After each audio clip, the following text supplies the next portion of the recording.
We are fixing that frustrating issue where your PayPal account is not receiving payments and getting it sorted out right now.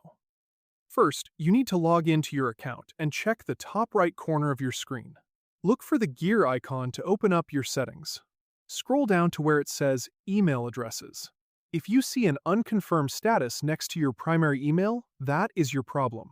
Your account cannot accept any funds until you click the verification link in the welcome email PayPal sent you. Now, that goes both ways. If the email is correct on your end, the sender might have a typo. Ask them to double-check every single letter they typed. A single wrong digit in a phone number or a misspelled letter means your money is sitting in limbo. If the email is fine, back out of your settings and click on the Activity tab at the top of the page. Scroll down through your transaction history to see if the payment is marked as pending or on hold. In my case, this often happens because of a new seller hold.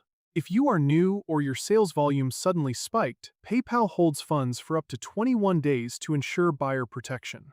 The important thing is to check the type of transaction.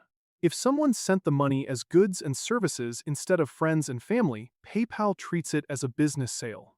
They will hold the money until you click Add Tracking Info or mark the order status as completed. The last place to check is your Resolution Center. Look for a notification icon regarding account limitations.